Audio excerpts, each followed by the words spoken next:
നമസ്കാരം. Kerala vision time ന്യൂസിലേക്ക് സ്വാഗതം. പ്രധാന വാർത്തകൾ. ഡൽഹിയിലെ കേരളത്തിന്റെ പ്രത്യേക പ്രതിനിധി KV തോമസിനെതിരെ തുറന്നടിച്ച മുൻ മന്ത്രിയും മുതിർന്ന CPM നേതാവുമായ G സുധാകരൻ. ചെറുകിട കേബിൾ TV മേഖലയെ തകർക്കുന്ന KCB നിലപാടിനെതിരെ ശക്തമായ പ്രക്ഷോഭത്തിനൊരുങ്ങി cable TV operators association. Alappuzha മുഹമ്മയിൽ സ്വർണ്ണ വ്യാപാരി രാധാകൃഷ്ണൻ മരിച്ച സംഭവത്തിൽ ജ്വല്ലറിയിൽ ക്രൈംബ്രാഞ്ച് തെളിവെടുപ്പ് നടത്തി. കൂലി കിട്ടാത്തതിനെ തുടർന്ന് ചുമട്ടുതൊഴിലാളികൾ വിട്ടുനിന്നതോടെ ജില്ലയിലെ റേഷൻ ധാന്യ നീക്കം വീണ്ടും പ്രതിസന്ധിയിലേക്ക്. വിശദമായ വാർത്തകളിലേക്ക്. ഡൽഹിയിലെ കേരളത്തിന്റെ പ്രത്യേക പ്രതിനിധി KV തോമസിനെതിരെ തുറന്നടിച്ച മുൻ മന്ത്രിയും CPM മുതിർന്ന നേതാവുമായ G സുധാകരൻ. അല്ല, MLA ശമ്പളമോ പെൻഷനോ മാത്രമല്ല, 35,000 രൂപ പെൻഷൻ കിട്ടുന്നത്. ഡൽഹിയിൽ ഇരിക്കുന്ന KV തോമസിന് 12 ലക്ഷം രൂപ യാത്ര ചെലവ് മാസം, 2 ലക്ഷം 3 ലക്ഷം രൂപ ശമ്പളം മാസം. അയാൾക്ക് കോളേജ് പ്രൊഫസറുടെ pension, MLA pension, MP pension, പിന്നെ ഈ ശമ്പളവും. ഒരു മാസം എത്ര ലക്ഷം രൂപയ്ക്ക് കിട്ടും? ഇത് പുഴുക്കത്തില്ല. എന്തിനാ ഇത്രയും പൈസ? 10-30 ലക്ഷം രൂപയല്ലേ കിട്ടുന്നത് ഒരു മാസം കയ്യിൽ? അതാണ് പഴയ കോൺഗ്രസ്സുകാരൻ DCC പ്രസിഡന്റ് ഞങ്ങൾക്കെതിരെ ഇലക്ഷൻ മത്സരിച്ച ആള്. അതുകൊണ്ട് നമ്മുടെ ഭാഗത്തേക്ക് വന്നു, നമ്മൾ അദ്ദേഹത്തെ പരിഗണിച്ചു. ഞാൻ പറഞ്ഞത്, അങ്ങനെയൊക്കെ ഒരാളുള്ളവർ, എനിക്ക് 35,000 രൂപ പെൻഷൻ മാത്രമേ ഉള്ളൂ. എൻ്റെ വൈഫിൻ്റെ പെൻഷൻ വേറെ, കോളേജിൽ പോകുമ്പോൾ അത് അവർ വീട്ടാവശ്യത്തിനൊക്കെ അത് ഉപയോഗിക്കുന്നു. ഇതിൽ നിന്നാണ് ഞാൻ 9,000 രൂപ ഡൽഹി കൊടുത്തത്. ഞാൻ കൊടുത്തു, അതെൻ്റെ പാർട്ടി പോകുന്നു. അല്ല, അയാൾ ഡൽഹിയിലല്ലേ, അയാൾക്ക് അത് ഞാനൊന്നും താരപ്പെടുന്നത്. ഞാൻ എൻ്റെ കാര്യമാണ് പറഞ്ഞു. അയാൾ ഫ്ലൈറ്റിൽ പോയി വരണ്ടേ? ഒരു മാസം ഒരു 10 തവണ പോവുകയാണെങ്കിൽ രൂപ എത്ര ആവും? ചിലപ്പോൾ എല്ലാ ദിവസവും പോയിട്ട് വരികയാണെന്ന് ആർക്കറിയാം. അപ്പോൾ പോയിട്ട് വരാമല്ലോ അങ്ങനെ. അപ്പോൾ അതിന് ചിലവുണ്ട്. അപ്പോൾ ഞങ്ങളൊക്കെ ഒരു ഇതുപോലെ തന്നെ മന്ത്രിയായിരുന്നു, MLA ആയിരുന്നു, പാർട്ടിയുടെ ഇതായിരുന്നു, ജില്ലാ സെക്രട്ടറി ആയിരുന്നു. വെറും 35,000 രൂപ പ്രതിമാസം വരുമാനമുള്ളൂ. അത് MLA ആയതുകൊണ്ടല്ലേ, അതും കാണത്തില്ല. MLA അല്ലായിരുന്നു എനിക്കൊരു വരുമാനം ഉണ്ടാവില്ലായിരുന്നു. ഞങ്ങൾക്കതിനൊന്നും ഒരു വിഷമമില്ല എന്ന് പറയുകയാണ്, ആർക്കും കൊടുത്തതിനുമില്ല. ഞാൻ പറയുകയാണ്, ഡൽഹിയിലെ കേരളത്തിന്റെ പ്രത്യേക പ്രതിനിധി KV തോമസിനെതിരെ തുറന്നടിച്ച മുൻ മന്ത്രിയും മുതിർന്ന CPM നേതാവുമായ G സുധാകരൻ. പഴയ കോൺഗ്രസുകാരനായ തോമസിന് മാസം 30 ലക്ഷം രൂപയാണ് കിട്ടുന്നതെന്നും ഇതൊക്കെ കൊണ്ടുപോയി പുഴുങ്ങി തിന്നുമെന്നും അദ്ദേഹം ആലപ്പുഴയിൽ സംഘടിപ്പിച്ച വാർത്താ സമ്മേളനത്തിൽ ചോദിച്ചു. അയാൾ ഫ്ലൈറ്റിൽ പോയി വരുന്നതിന് ചെലവുണ്ടാകും. മാസം 10 തവണ ഡൽഹിയിൽ പോയി വരുന്നതിന് എത്ര ചെലവ് വരും? അതോ ദിവസവും പോയി വരുന്നുണ്ടോ എന്നും സുധാകരൻ ചോദിച്ചു. ഡൽഹിയിലിരിക്കുന്ന KV തോമസിന് 12 ലക്ഷം രൂപയാണ് യാത്രാ ചെലവ്, 2.5-3.5 ലക്ഷം രൂപ ശമ്പളവും. അയാൾക്ക് കോളേജ് പ്രൊഫസറുടെ pension, MLA pension, MP pension, പിന്നെ ഈ ശമ്പളവും. ഒരു മാസം എത്ര ലക്ഷം രൂപ കിട്ടും? അതൊക്കെ പുഴുങ്ങി തിന്നാൻ സാധിക്കുമോ എന്നും എന്തിനാ ഇത്രയും പൈസയെന്നും. ഞങ്ങൾക്കെതിരെ തെരഞ്ഞെടുപ്പിൽ മത്സരിച്ചയാൾ, എനിക്ക് 35,000 രൂപയാണ് പെൻഷനുള്ളതെന്നും ഇതിൽ നിന്നാണ് ഞാൻ 50,000 രൂപ പാർട്ടിക്ക് ലെവി കൊടുക്കുന്നതെന്നും അത് ഞാൻ കൊടുക്കുമെന്നും അതെൻ്റെ പാർട്ടി പ്രവർത്തനമാണെന്നും G സുധാകരൻ ആലപ്പുഴയിൽ മാധ്യമങ്ങളോട് പറഞ്ഞു. Time news, Alappuzha. ചെറുകിട കേബിൾ TV മേഖലയെ തകർക്കുന്ന KCB നിലപാടിനെതിരെ ശക്തമായ പ്രതിഷേധത്തിനൊരുങ്ങി cable TV operators association. Cable TV operators അസോസിയേഷന്റെ നേതൃത്വത്തിൽ ഈ മാർച്ച് മാസം 13-ാം തീയതി KCBയുടെ ജില്ലാ കേന്ദ്രങ്ങളിലേക്ക് മാർച്ചും ധരണി നടത്താൻ cable TV operators association COA സംസ്ഥാന കമ്മിറ്റി തീരുമാനിച്ചിരിക്കുകയാണ്. ഇതിനാസ്പദമായ കാര്യം, കേരളത്തിലെ ചെറുകിട കേബിൾ TV രംഗത്ത് നെടുനായകത്വം വഹിക്കുന്ന പ്രസ്ഥാനമാണ് കേബിൾ TV ഓപ്പറേറ്റേഴ്സ് അസോസിയേഷൻ. 4,000-ഓളം വരുന്ന ചെറുകിട കേബിൾ TV ഓപ്പറേറ്റർമാർ അവരുടെ അധ്വാനവും അവരുടെ സമ്പത്തും വിനിയോഗിച്ച് ഏതാണ്ട് 50,000-ത്തിലധികം പേരെ പ്രത്യക്ഷത്തിലും പരോക്ഷമായും തൊഴിൽ നൽകുന്ന ഒരു പ്രസ്ഥാനമാണ് കേബിൾ TV രംഗം. ഈ രംഗത്തേക്ക് ഇന്ന് ശതകോടീശ്വരന്മാരും കുത്തക കമ്പനികളും കടന്നു വരുന്ന അവസ്ഥയാണ് ഉണ്ടായിട്ടുള്ളത്. ലോക മുതലാളിത്തത്തെ തന്നെ നിയന്ത്രിക്കുന്ന കമ്പനികൾ പോലും ഈ രംഗത്തേക്ക് കടന്നു വരുന്ന സാഹചര്യത്തിൽ ഈ ചെറുകിട പ്രസ്ഥാനത്തെ സംരക്ഷിക്കാൻ ബാധ്യതപ്പെട്ട വൈദ്യുതി ബോർഡ് പോലുള്ള, അതുപോലെ തന്നെ ചെറുകിട പ്രസ്ഥാനങ്ങളെ സംരക്ഷിക്കാൻ പ്രതിജ്ഞാബദ്ധമായ ഒരു സർക്കാരിൻ്റെ കീഴിൽ പ്രവർത്തിക്കുന്ന സ്ഥാപനം ഈ ചെറുകിട പ്രസ്ഥാനത്തെ ഇല്ലാതാക്കുന്ന തരത്തിലുള്ള നിയമങ്ങളും നിയന്ത്രണങ്ങളുമായി വരികയാണ്. ഒരു കേബിൾ വലിക്കുമ്പോൾ ആ കേബിളിൽ നിന്ന് കൊടുക്കുന്ന സർവീസുകൾക്ക് ഓരോന്നിനും പ്രത്യേകം ചാർജുകൾ നൽകണമെന്ന ആർക്കും അംഗീകരിക്കാൻ കഴിയാത്ത, ഒരു തരത്തിലും സാധാരണക്കാരന് പ്രാപ്യമല്ലാത്ത രീതിയിലുള്ള നിരക്കുമായി മുന്നോട്ട് വരികയാണ്. Kerala vision digital cable TV service 30 ലക്ഷത്തോളം വീടുകളിൽ സേവനമെത്തിച്ച ദേശീയ തലത്തിൽ 5ാം സ്ഥാനത്തും 12 ലക്ഷത്തോളം കണക്ഷൻ നൽകി കേരള വിഷൻ ബ്രോഡ്ബാൻഡ് 6ാം സ്ഥാനത്തുമാണ് ഉള്ളത്. എന്നാൽ ചെറുകിട കേബിൾ TV മേഖലയെ തച്ചുടയ്ക്കുക എന്ന ലക്ഷ്യത്തോടെയാണ് ഇപ്പോൾ വൈദ്യുതി വകുപ്പ് മുന്നോട്ട് പോകുന്നത്. ഒന്നിൽ കൂടുതൽ കേബിൾ വലിച്ചിട്ടുണ്ടെങ്കിൽ ഓരോ കേബിളിനും പ്രത്യേക നിരക്ക് വേണമെന്ന ആവശ്യമാണ് ഇപ്പോൾ KECB മുന്നോട്ട് വയ്ക്കുന്നത്. ഇതുമൂലം 6-12 ഫൈബർ ഉൾപ്പെടുന്ന 2 കേബിൾ സ്ഥാപിച്ച ഒരു ചെറുകിട കേബിൾ ഓപ്പറേറ്റർ ഇരട്ടി തുക നൽകേണ്ട സാഹചര്യമുണ്ടാകും. സാധാരണക്കാരന്റെ അടിസ്ഥാന ആവശ്യങ്ങളായ ടെലിവിഷനും ഇന്റർനെറ്റും കേരള വിഷൻ വഴി ചുരുങ്ങിയ നിരക്കിൽ ഇന്ന് കേരളത്തിൽ ലഭ്യമാകുന്നുണ്ട്. ഇതിന് കാരണം കേരളത്തിലെ ചെറുകിട കേബിൾ TV മേഖലയുടെ സജീവമായ സാന്നിധ്യമാണ്. എന്നാൽ KECBയുടെ നിലവിലെ സമീപനം ചെറുകിട ഓപ്പറേറ്റർമാരെ വലിയ പ്രതിസന്ധിയിലാക്കിയിരിക്കുകയാണ്. ഇത് ഈ തൊഴിലിനെ ആശ്രയിച്ച് ജീവിക്കുന്ന 10,000-കണക്കിന് തൊഴിലാളികളുടെയും തൊഴിലിനെയും പ്രതികൂലമായി ബാധിക്കും. എന്നാൽ റിലയൻസ് പോലുള്ള കുത്തക കമ്പനികൾക്ക് 96ഉം 192ഉം ഫൈബറുകൾ അടങ്ങിയ കേബിളുകൾ സ്ഥാപിച്ചതിന് ചെറിയ വാടക മതി എന്ന നിലപാടും KECB സ്വീകരിച്ചിട്ടുണ്ട്. അതുകൊണ്ട് തന്നെ ഇതിന് ശാശ്വത പരിഹാരം കാണണമെന്നാവശ്യപ്പെട്ട CIOയുടെ നേതൃത്വത്തിൽ സംസ്ഥാനത്തൊട്ടാകെ മാർച്ച് 13 ജില്ലാതലത്തിലുള്ള KECB ഓഫീസിന് മുന്നിൽ പ്രതിഷേധം സംഘടിപ്പിക്കുന്നു. കേബിൾ TV ബ്രോഡ്ബാൻഡ് വൈദ്യുതി പോസ്റ്റ് വാടക കുറയ്ക്കുക, ഒന്നിൽ കൂടുതൽ കേബിളുകൾക്ക് പ്രത്യേകം നിരക്ക് തീരുമാനം പിൻവലിക്കുക, കേന്ദ്ര സർക്കാർ റൈറ്റ് ഓഫ് വേ നിർദ്ദേശപ്രകാരം പോസ്റ്റ് വാടക 100 രൂപ കേബിൾ TVക്ക് കൂടി ബാധകമാക്കി നടപ്പിലാക്കുക, ഇന്റർനെറ്റ് അവകാശമായി പ്രഖ്യാപിച്ച പാവപ്പെട്ടവർക്ക് നൽകുന്ന K-ഫോൺ സൗജന്യ കണക്ഷനുകൾക്ക് പോസ്റ്റ് വാടക ഒഴിവാക്കുക, K-ഫോൺ ഫൈബർ അനുവദിക്കുന്നതിലെ കാലതാമസവും വിവേചനവും അവസാനിപ്പിക്കുക തുടങ്ങിയ ആവശ്യങ്ങൾ ഉന്നയിച്ചാണ് മാർച്ച് 13 വ്യാഴാഴ്ച cable TV operators association Alappuzha ജില്ലാ കമ്മിറ്റിയുടെ നേതൃത്വത്തിൽ KECB ഡിവിഷൻ ഓഫീസിലേക്ക് മാർച്ചും ധർണയും സംഘടിപ്പിച്ചിരിക്കുന്നത്. Time news Alappuzha. ആലപ്പുഴ മുഹമ്മയിൽ സ്വർണ്ണ വ്യാപാരി രാധാകൃഷ്ണൻ മരിച്ച സംഭവത്തിൽ ക്രൈംബ്രാഞ്ച് ജ്വല്ലറിയിലെത്തി തെളിവെടുപ്പ് നടത്തി. മോഷണം മുതൽ വാങ്ങിയെന്ന പേരിൽ കടുത്തുരുത്തി പോലീസ് അറസ്റ്റ് ചെയ്ത സ്വർണ്ണ വ്യാപാരി മണ്ണഞ്ചേരി പൊന്നാട് പണിക്കാപ്പറമ്പിൽ രാധാകൃഷ്ണൻ മരിച്ച സംഭവത്തിൽ ക്രൈംബ്രാഞ്ച് തെളിവെടുത്തു.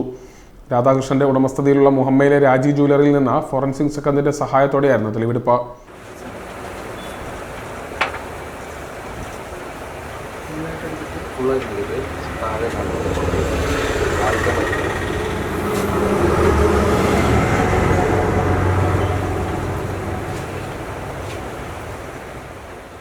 രാസവസ്തുക്കളുടെ 4 സാമ്പിളുകൾ ശേഖരിച്ചു. ആസിഡ് കുപ്പിയിലും ചിലത് കൊണ്ടുപോയി. എതിർവശത്തുള്ള ജ്വല്ലറിയിലെ CCTV ദൃശ്യങ്ങളും പരിശോധിച്ചു. ക്രൈംബ്രാഞ്ച് SP AP ഷൗക്കത്ത് അലിയുടെ നേതൃത്വത്തിലായിരുന്നു പരിശോധന. തിങ്കളാഴ്ച ഉച്ചയ്ക്ക് ശേഷമാണ് സംഘം ജ്വല്ലറിയിലെത്തിയത്. രാധാകൃഷ്ണന്റെ മകൻ രതീഷിൽ നിന്ന് വിവരങ്ങൾ ശേഖരിച്ചു. രാധാകൃഷ്ണനിൽ നിന്നും പിടിച്ചെടുത്ത pan card, purse, ATM card, Aadhaar card, മറ്റ് രേഖകൾ എന്നിവ പോലീസ് തിരികെ നൽകിയില്ലെന്ന് രതീഷ് ക്രൈംബ്രാഞ്ചിനെ അറിയിച്ചു. ജ്വല്ലറിയിൽ കടുത്തുരുത്തി പോലീസ് തെളിവെടുക്കുന്നതിനിടെ ഫെബ്രുവരി 7 രാധാകൃഷ്ണൻ മരിച്ചത്. തെളിവെടുപ്പിനിടെ സയനൈഡ് കഴിച്ച രാധാകൃഷ്ണൻ ആത്മഹത്യ ചെയ്തെന്നായിരുന്നു പോലീസ് റിപ്പോർട്ട്. എന്നാൽ പോലീസ് മർദ്ദനത്തിലാണ് രാധാകൃഷ്ണൻ മരിച്ചതെന്ന് ആരോപിച്ച് അദ്ദേഹത്തിന്റെ കുടുംബവും സ്വർണ്ണ വ്യാപാരികളും രംഗത്ത് വന്നിരുന്നു. അത് ശരിവെക്കുന്ന തരത്തിലുള്ള പോസ്റ്റ്മോർട്ടം റിപ്പോർട്ട് പുറത്തു വന്നതോടെയാണ് ക്രൈംബ്രാഞ്ച് സംഘം അന്വേഷണം ഊർജിതമാക്കിയത്. രാധാകൃഷ്ണന്റെ ശരീരത്തിൽ 6 പരിക്കുണ്ടെന്നും അതിൽ 4 മരണത്തിന് മുൻപ് 24 മണിക്കൂറിനകം സംഭവിച്ചതാണെന്നും റിപ്പോർട്ടിലുണ്ട്. Time news Alappuzha. കൂലി കിട്ടാത്തതിനെ തുടർന്ന് ചുമട്ടുതൊഴിലാളികൾ വിട്ടുനിന്നതോടുകൂടി ജില്ലയിലെ റേഷൻ ധാന്യ നീക്കം വീണ്ടും പ്രതിസന്ധിയിലേക്ക്. കൂലി കിട്ടാത്തതിനെ തുടർന്ന് ചുമട്ടുതൊഴിലാളികൾ വിട്ടുനിന്നതോടെ ജില്ലയിലെ റേഷൻ ധാന്യ നീക്കം വീണ്ടും പ്രതിസന്ധിയിൽ. സപ്ലൈകോ സംഭരണശാലയിൽ നിന്ന് റേഷൻ കടകളിലേക്കുള്ള ധാന്യ വിതരണം ഈ മാസം ഇതുവരെ തുടങ്ങാനായിട്ടില്ല. കഴിഞ്ഞ മാസവും ഇതേ പ്രശ്നമുണ്ടായതിനാൽ 3 ആഴ്ചയോളം ധാന്യ നീക്കം തടസ്സപ്പെട്ടിരുന്നു. ഈ മാസത്തെ വിതരണത്തിന് റേഷൻ കടകളിൽ ഭക്ഷ്യധാന്യം ഇല്ലാത്ത സ്ഥിതിയാണ്.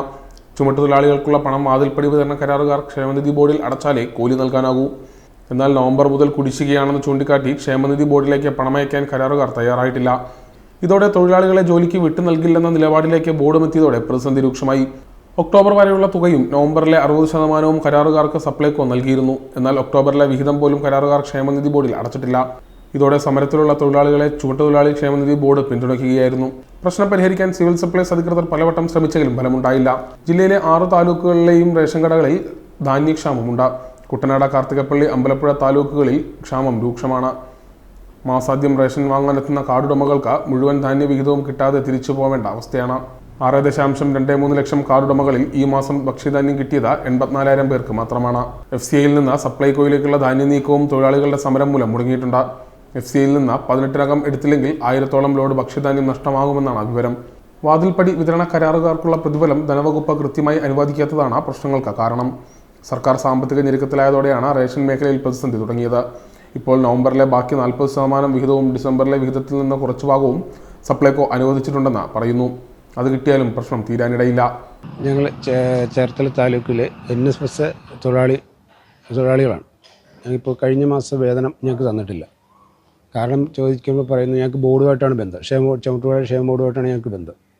അപ്പോൾ അവരുടെ തിരക്കിയപ്പോൾ പറഞ്ഞത് കഴിഞ്ഞ മാസത്തെ വേതനം കോൺട്രാക്ടർക്ക് കിട്ടിയിട്ടില്ല. കോൺട്രാക്ടർ ഇതൊരു വാതിൽപ്പടി വിതരണം നടത്തുന്നൊരു കോൺട്രാക്റ്റാണ്. അപ്പോൾ കോൺട്രാക്ടർ പൈസ കിട്ടിയിട്ടില്ലെന്നാണ് പറയുന്നത്. അവർക്ക് 4 മാസത്തെ പൈസ സർക്കാർ കൊടുക്കാനുണ്ടെന്നാണ് അവർ അവകാശപ്പെടുന്നത്. അപ്പോൾ പൈസ കൊടുത്താൽ അവർ ഞങ്ങളുടെ കൂലി ബോർഡിൽ അടയ്ക്കുകയുള്ളെന്നും, അപ്പോൾ കൊടുക്കാത്തിടത്തോളം കാലം നിങ്ങൾക്ക് ശമ്പളം നമുക്ക് കിട്ടാൻ ബുദ്ധിമുട്ടാണെന്നാണ് ബോർഡ് അവകാശം. സാധാരണ ഇങ്ങനെ പെൻഡിങ് വരുമ്പോൾ ബോർഡ് നമുക്ക് അറേഞ്ച് ചെയ്ത് തന്നിട്ടിരുന്നതാണ്. ഇപ്രാവശ്യം അത് നടന്നില്ല. ഞങ്ങൾക്ക് കഴിഞ്ഞ ജനുവരിയിൽ വർക്ക് വളരെ മോശമായിരുന്നു. ആ വർക്ക് കൂടി ഫെബ്രുവരിയിൽ കയറി വന്നപ്പോൾ എമൗണ്ട് കൂടിയപ്പോൾ എന്നിട്ട് 12 ലക്ഷം രൂപയും ഈ 3 കോടകളിലേക്കും കൊടുക്കണമെന്നാണ് പറയുന്നത്. അതുകൊണ്ട് അവർക്കത് അറേഞ്ച് ചെയ്യാൻ ബുദ്ധിമുട്ടായി, അത്രയും പൈസ. അപ്പോൾ ആ ഒരു വിഷയത്തിൽ ഞങ്ങൾക്ക് ശമ്പളം മുടങ്ങിയിട്ട് ഇന്നത്തെ 10-ാം തീയതി ഞങ്ങൾക്ക് ശമ്പളം കിട്ടിയില്ല. എല്ലാവരും പട്ടിണിയിലാണ്. എല്ലാവരും വാടകയ്ക്ക് താമസിക്കുന്നതിനകത്ത് 3-4 പേര് വാടകയ്ക്ക് താമസിക്കുന്നില്ല. അവർക്കൊക്കെ വാടക കൊടുക്കാൻ നിവൃത്തിയില്ലാത്ത അവസ്ഥയാണ്. എല്ലാ കാര്യത്തിനും വായ്പ മേടിക്കുന്നവരുണ്ട്. എല്ലാം കൃത്യമായിട്ട് നമ്മൾ ഇത് വലിയ ചെറിയ രീതിയിലുള്ള വരുമാനമാണ് നമുക്ക് കിട്ടുന്നത്. അത് എല്ലാവർക്കും അതുകൊണ്ട് കഴിഞ്ഞു പോകാം, മിച്ചം വെക്കാനല്ല. അപ്പോൾ വായ്പ മേടിക്കുന്നവരുണ്ട്, അവർക്ക് കൊടുത്തു പോകാൻ സമയത്ത് കൊടുത്തില്ലെങ്കിൽ നമുക്ക് കിട്ടാത്തൊരവസ്ഥ. അപ്പോൾ ഇത് വളരെ ദുരിതത്തിലാണ് തൊഴിലാളികൾ. Time news Alappuzha. വ്യാജ ശമ്പള സർട്ടിഫിക്കറ്റ് ഉണ്ടാക്കി പ്രധാന അധ്യാപിക സാമ്പത്തിക തട്ടിപ്പ് നടത്തിയ സംഭവത്തിൽ പോലീസിനെ വട്ടം കറക്കി അധ്യാപിക ഒളിവിൽ തന്നെ. വ്യാജ ശമ്പള സർട്ടിഫിക്കറ്റ് തയ്യാറാക്കി സാമ്പത്തിക തട്ടിപ്പ് നടത്തിയ കേസിൽ പ്രതിയായ പ്രഥമാധ്യാപിക പോലീസിനെ വട്ടം കറക്കുന്നു. ഒളിവിലുള്ള ഇവർ മുൻകൂർ ജാമ്യത്തിനായി നടപടി സ്വീകരിച്ചതായാണ് വിവരം. 4 ദിവസം മുൻപ് 3 പോലീസ് സ്റ്റേഷനുകളിലായി 4 കേസുകൾ എടുത്തെങ്കിലും ഇവരെ കണ്ടെത്താനോ പിടികൂടാനോ ആയിട്ടില്ല. ചേർത്തലയിൽ തന്നെ ഉണ്ടെന്നാണ് പോലീസിന്റെ നിഗമനം. നഗരത്തിലെ ഗവൺമെന്റ് LP സ്കൂൾ പ്രഥമാധ്യാപിക കരുവയിൽ ഭാഗത്തെ NR സീതയാണ് സ്കൂളിലെ താൽക്കാലിക അധ്യാപകരുടെയും രക്ഷിതാക്കളുടെയും പേരിൽ ശമ്പള സർട്ടിഫിക്കറ്റ് ഒരുക്കി പണം തട്ടിയത്. KSFE ശാഖകളിൽ നിന്നുള്ള പരാതികളെ തുടർന്ന് ചേർത്തല, അർത്തുങ്കൽ, പട്ടണക്കാട് സ്റ്റേഷനുകളിലായാണ് ഇവർക്കെതിരെ കേസെടുത്തത്. തുണി വ്യാപാര സ്ഥാപനം നടത്തിയുണ്ടായ ലക്ഷങ്ങളുടെ നഷ്ടം നികത്താനാണ് തട്ടിപ്പ് നടത്തിയതെന്നാണ് പോലീസിന് ലഭിച്ച വിവരം. അധ്യാപികയുടെ കരുവായിലുള്ള വീട്ടിൽ അർത്തുങ്കൽ പോലീസ് നടത്തിയ പരിശോധനയിൽ 50ഓളം ആധാർ കാർഡുകളുടെയും പാൻ കാർഡുകളുടെയും പകർപ്പുകളും KSFE വായ്പാപേക്ഷാ ഫോറങ്ങളും കണ്ടെത്തിയിട്ടുണ്ട്. പരാതിയെയും കേസിനെയും തുടർന്ന് ഇവരെ വിദ്യാഭ്യാസ വകുപ്പ് സസ്പെൻഡ് ചെയ്തിരുന്നു. KSFEയിൽ ബന്ധുക്കളുടെ പേരിലാണ് ചിട്ടിയും വായ്പ ഇടപാടുകളും അധ്യാപിക നടത്തിയിരുന്നത്. അതിനൊപ്പം സ്കൂളിലെ താൽക്കാലിക ജീവനക്കാരുടെയും രക്ഷിതാക്കളുടെയും തിരിച്ചറിയൽ രേഖകൾ ഉപയോഗിച്ചാണ് ഇവരുടെ പേരിൽ ഇല്ലാത്ത ജോലിക്ക് ശമ്പള സർട്ടിഫിക്കറ്റ് ഉണ്ടാക്കിയത്. ഇത്തരത്തിൽ കെണിയിൽ കുടുങ്ങിയ 8 പേർക്കെതിരെയാണ് പോലീസ് കേസെടുത്തത്. ജാമ്യമില്ലാ വകുപ്പുകളിട്ടാണ് കേസെടുത്തിരിക്കുന്നതെന്നതിനാൽ നിസ്സഹായരായ ഇവരും നെട്ടോട്ടത്തിലാണ്. പട്ടണക്കാട് പോലീസിൽ 2 കേസുകളിലായി 16.97 ലക്ഷത്തിന്റെയും അർത്തുങ്കലിൽ 3.24 ലക്ഷത്തിന്റെയും ചേർത്തലയിൽ 3.75 ലക്ഷത്തിന്റെയും തട്ടിപ്പുകളിലാണ് പരാതികൾ. സ്കൂൾ PTA ഫണ്ടിലെ തുകയുടെ പേരിൽ PTA നൽകിയ പരാതിയിൽ കേസെടുത്തിട്ടില്ല. Time news Cherthala. Payalkulangara, SN കവല എന്നിവിടങ്ങളിൽ അടിപ്പാതകളും വണ്ടാനം മെഡിക്കൽ കോളേജ് ജംഗ്ഷനിൽ ഫ്ലൈ ഓവറും വേണമെന്ന് എച്ച് സലാം MLA. തീരദേശ ഹൈവേ NH66 ബന്ധിക്കുന്ന പുറക്കാട് പഞ്ചായത്തിലെ പായൽകുളങ്ങരയിൽ അണ്ടർപാസ് ഇല്ല സർ.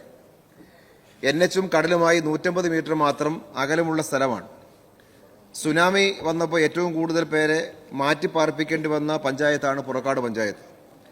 സർ, ഇതിന് സമാനമായ പ്രശ്നങ്ങൾ ഭാവിയിൽ ഉണ്ടായാൽ ജനങ്ങളെ രക്ഷിക്കാൻ കഴിയാത്ത സാഹചര്യമാണ് ഉണ്ടാകാൻ പോകുന്നത്.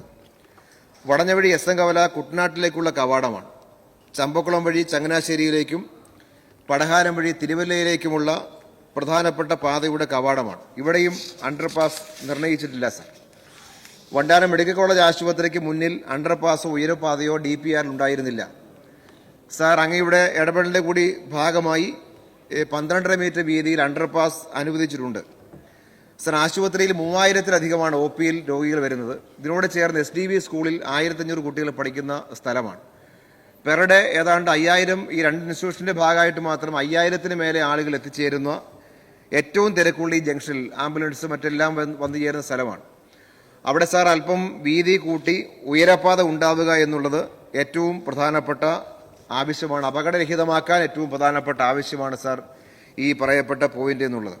സർ, അമ്പലപ്പുഴ നിയോജക മണ്ഡലത്തിൽ തോട്ടപ്പള്ളി, പായൽകുളങ്ങര, കച്ചേരിമുക്ക്, വളഞ്ഞ വഴി, SN കവല, മെഡിക്കൽ കോളേജ് ആശുപത്രി junction, Paravur junction, Alappuzha ESI junction, Kalarcode junction എന്നീ സ്ഥലങ്ങളിലെ പ്രശ്നങ്ങളാണ് ഇവിടെ ബഹുമാനപ്പെട്ട ശ്രീ എച്ച് സലാം ശ്രദ്ധയിൽപ്പെടുത്തിയിട്ടുള്ളത്.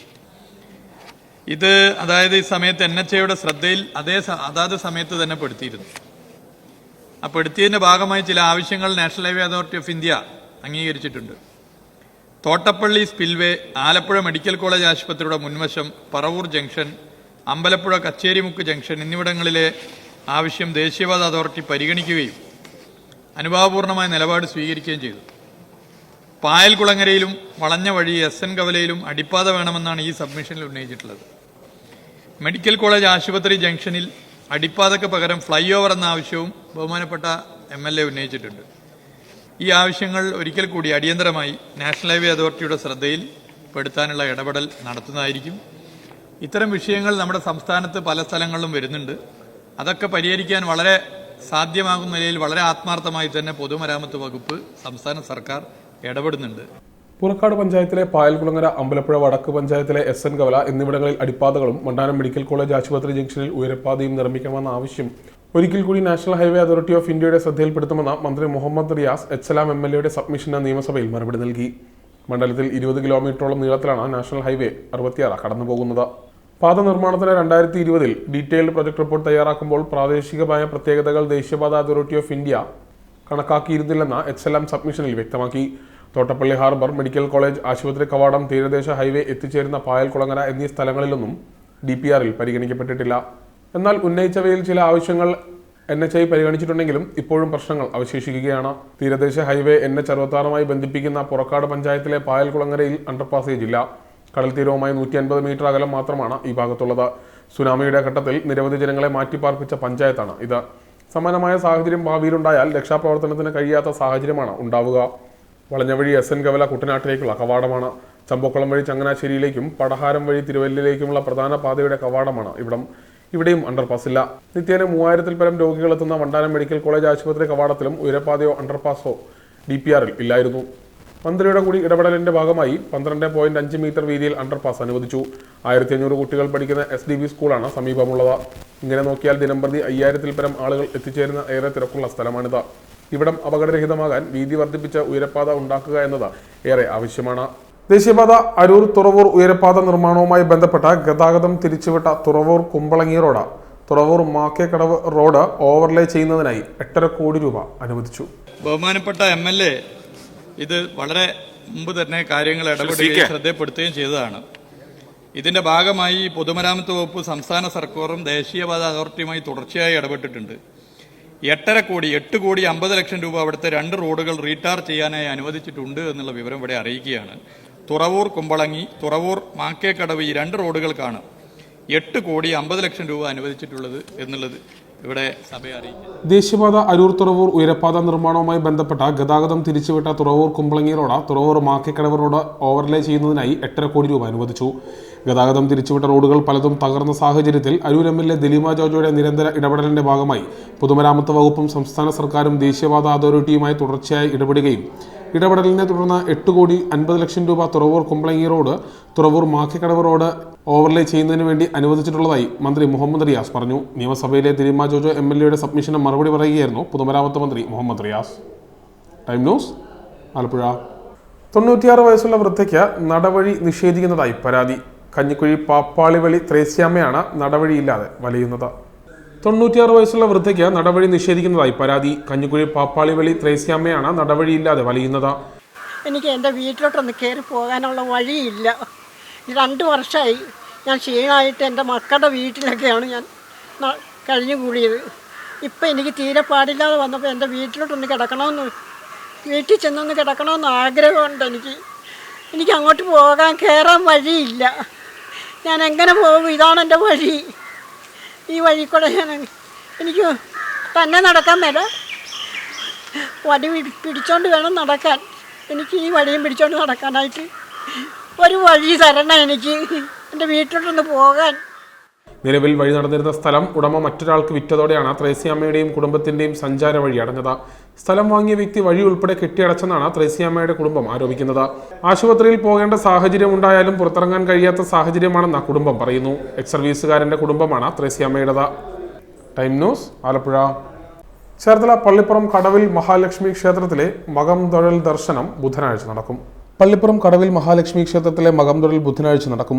ക്ഷേത്രം തന്ത്രി മോനാട്ടില്ലത്ത കൃഷ്ണൻ നമ്പൂതിരിയുടെ കാർമ്മികത്വത്തിൽ ഉച്ചപൂജയ്ക്ക് ശേഷം മകം ദർശനത്തിനായി നട തുറക്കും. ചൊവ്വാഴ്ച രാവിലെ 8-ന് നാരായണീയ പാരായണം, 11:30-ന് ദ്രവ്യകലശ കളഭാഭിഷേകം, വൈകിട്ട് 4 മകം വിളംബര ഘോഷയാത്ര, വൈകിട്ട് 7 പുഷ്പാഭിഷേകം, 7:30 തിരുവാതിര, 8 പാടേണി അനുഷ്ഠാന പാട്ടുകൾ, ബുധനാഴ്ച പുലർച്ചെ 4 അഷ്ടാഭിഷേകം, 5 അഷ്ടദ്രവ്യ ഗണപതി ഹോമം, 7 സുഹൃത ഹോമവും മഹാലക്ഷ്മി ഹോമവും, 7:30 പ്രഭാത ഭക്ഷണവും, 9 ദേവീനാരായണീയ പാരായണവും, 11 മേജർ സെറ്റ് പഞ്ചവാദ്യം, ഉച്ചയ്ക്ക് 1:20 മുതൽ മകം തൊഴൽ, തുടർന്ന് പ്രസാദമൂട്ട, 2 ഭക്തിഗാനസുധ, 4 സ്വർണ്ണ സമ്മാന പദ്ധതി നറുക്കെടുപ്പ്, 6 ഭക്തിഗാനാമൃതം എന്നിവയും നടക്കും. Time news, Cherthala. ചേർത്തല കനൽ ബുക്സിന്റെ നങ്ങേലി സ്മരണകൾ ഉണർത്തുന്ന നങ്ങേലിയാണിവൾ എന്ന കവിതാ സമാഹാരത്തിന്റെ പ്രകാശന കർമ്മം മാർച്ച് 14 നടക്കുമെന്ന് സംഘാടകർ ചേർത്തലയിൽ വാർത്താ സമ്മേളനത്തിൽ അറിയിച്ചു. കനൽ ബുക്സ് നങ്ങേലി സ്മരണ സംഘടിപ്പിക്കുകയാണ്. നമുക്കറിയാം, ചേർത്തലയുടെ സാംസ്കാരിക പരിസരങ്ങളിലാകെ നങ്ങേലി സജീവമായിരുന്നൊരു കാലഘട്ടമുണ്ടായിരുന്നു. ആ കാലഘട്ടത്തിൻ്റെ ഒരു സൃഷ്ടിയാണെന്ന് പറയാം മനോരമ കവലയെ നങ്ങേലി കവലയായി മാറ്റി തീർത്തത്. അത് ഔദ്യോഗികമായി അംഗീകരിച്ചിട്ടില്ലെങ്കിൽ പോലും സമൂഹം പതുക്കെ അംഗീകരിച്ചുകൊണ്ടിരിക്കുകയാണ്. ചേർത്തലക്കാരെ സംബന്ധിച്ചിടത്തോളം നങ്ങേലി ഒരു പ്രതീകമാണ്. സ്ഥിതി സമത്വത്തിന് വേണ്ടിയുള്ള പോരാട്ടത്തിൻ്റെ പ്രതീകം, ജാതി അടിമത്തത്തിനെതിരെയുള്ള പോരാട്ടത്തിൻ്റെ പ്രതീകം, സ്ത്രീ ശാക്തീകരണത്തിന് വേണ്ടിയുള്ള പോരാട്ടത്തിൻ്റെ പ്രതീകം. ഈ പ്രതീകങ്ങൾക്കൊക്കെ ഇന്ന് ഈ വർത്തമാന കാലഘട്ടത്തിൽ ഏറെ പ്രസക്തിയുണ്ട്. മാർച്ച് മാസം 14 വെള്ളിയാഴ്ച 2:30 ആരംഭിക്കുന്ന സെമിനാറിലെ വിഷയം അവതരിപ്പിക്കുന്നത് ഡോക്ടർ ബിച്ചു എസ് മലയിലാണ്. സെമിനാർ ചേർത്തല നഗരസഭയുടെ അധ്യക്ഷ ശ്രീമതി ഷേർലി ഭാർഗവൻ ഉദ്ഘാടനം ചെയ്യുന്നതാണ്. ചേർത്തല കനൽ ബുക്സ് 2025 മാർച്ച് 14 വെള്ളിയാഴ്ച ചേർത്തല വുഡ്ലാൻഡ്സ് ഓഡിറ്റോറിയത്തിൽ നങ്ങേലി സ്മരണകൾ ഉണർത്തുന്ന സെമിനാറും പുസ്തക പ്രകാശനവും സംഘടിപ്പിക്കുന്നു. സെമിനാറിൽ ഡോക്ടർ ബിച്ചു എക്സ് മലയിൽ വിഷയം അവതരിപ്പിക്കും. Cherthala municipal chairperson Shirley Bhargavan seminar ഉദ്ഘാടനം ചെയ്യും. CN ബാബു സെമിനാറിന് അധ്യക്ഷത വഹിക്കും. TV ഹരികുമാർ സ്വാഗതം ആശംസിക്കും. ചേർത്തല നഗരസഭ വൈസ് ചെയർമാൻ TS അജയകുമാർ മുഖ്യപ്രഭാഷണം നടത്തും. നങ്ങേലിയുടെ ധീരോദാത്തമായ ആത്മബലിയുടെ സ്മരണകൾ ഉണർത്തുന്ന ലീല രാമചന്ദ്രൻ ചേർത്തലയുടെ നങ്ങേലിയാണിവൾ എന്ന കവിതാ സമാഹാരം സെമിനാറിൽ ഡോക്ടർ ബിച്ചു എക്സ് മലയിൽ പ്രകാശനം ചെയ്യും. AS സാബു പുസ്തകം ഏറ്റുവാങ്ങും. തുറവൂർ വിനയകുമാർ പുസ്തക പരിചയവും നടത്തും. ആലപ്പി ഋഷികേഷ്, പ്രസാദ് തുറവൂർ, സുരേഷ് കുമാർ പള്ളിത്തോട തുടങ്ങിയവർ സെമിനാറിൽ പങ്കെടുക്കുമെന്നും സംഘാടകർ ചേർത്തലയിൽ വാർത്താ സമ്മേളനത്തിൽ അറിയിച്ചു. Time news, Cherthala. മുഹമ്മ പൂഞ്ഞിലിക്കാവിൽ കാവുകൽ ദേവി ക്ഷേത്രത്തിലെ 7ാം പൂജ മഹോത്സവം ഭക്തിസാന്ദ്രമായി.